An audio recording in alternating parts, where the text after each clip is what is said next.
কোনো এক সময় এক জঙ্গলে একটি শিয়াল বাস করত। একদিন শিয়ালটি খাবারের সন্ধানে জঙ্গলে জঙ্গলে ঘুরে বেড়াচ্ছিল। শিয়াল যেহেতু চালাক চতুর ছিল, তাই সে সকল সময় জঙ্গলের অপর সকল জীবেদের থেকে চালাকি করে বেড়াতো। সকল সময় সে জঙ্গলের অপর সকল জীবেদের বোকা বানাবার চেষ্টা করত।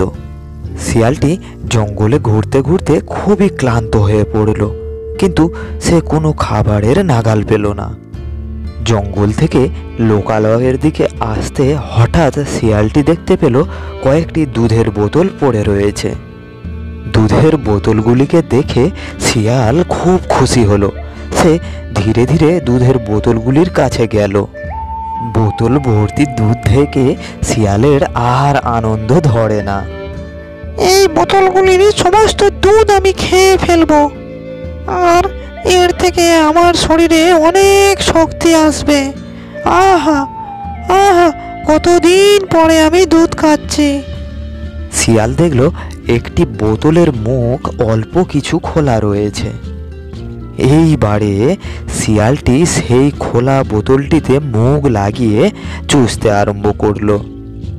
কিছু সময়ের মধ্যে শিয়ালটি সেই বোতলের অর্ধেক দুধ খেয়ে ফেলল, কিন্তু শিয়াল ওই বোতলের বাকি দুধগুলোই আর খেতে পারছিল না।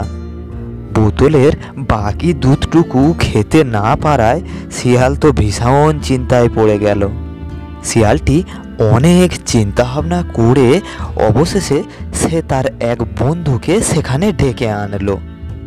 ওহে বন্ধু, আমি যে ভীষণ সমস্যায় পড়েছি। আমার যে ভীষণ খিদে পেয়েছে, কিন্তু এই বোতলের অর্ধেক দুধটুকু আমি খেতে পেরেছি, কিন্তু বাকি দুধ আমি আর খেতে পারছি না। এই বোতলের বাকি দুধটুকু আমি কিভাবে খেতে পারবো? তুমি দয়া করে আমাকে একটু সাহায্য করো না। তুমি হলে জঙ্গলের সব থেকে বুদ্ধিমান জীব। সবাই তোমাকে শিয়াল পণ্ডিত বলেই জানে, আর তুমি এই সহজ কাজটা করতে পারছো না? এটা তো খুবই সহজ। তুমি যদি বোতলটিকে উল্টো করে রাখো, তাহলে ওই বোতলের সব দুধটুকু অতি সহজে বেরিয়ে আসবে, আর তুমি কোনো রকম কষ্ট না করেই খেতে পারবে। ধূর্ত শিয়ালটি তার বন্ধুর পরামর্শ মতো সেই বোতলটিকে উল্টো করে রাখলো এবং কিছুক্ষণের মধ্যে সে বোতলের সব দুধটুকু খেয়ে ফেলল। এইবারে শিয়ালটি বুঝতে পারল, কোনো বিষয় সহজভাবে ভাবলে বা অন্যভাবে ভাবলে আরও সহজ কার্যকর হতে পারে। একটুখানি ধৈর্য এবং চিন্তা দিয়ে সঠিক পথ পাওয়া যায়, যেটি শিয়ালের জন্য একটি গুরুত্বপূর্ণ শিক্ষা ছিল, যে সে সব কিছু নিজের মতো না ভেবে মাঝে মাঝে অন্যের পরামর্শও নেবে। তাহলে প্রিয় বন্ধুরা, এই গল্পটি থেকে আমরা কি শিখলাম? আমরা শিখলাম যে ধৈর্য, চিন্তা ও পরামর্শ গ্রহণে সঠিক পথ খুঁজে পাওয়া সম্ভব।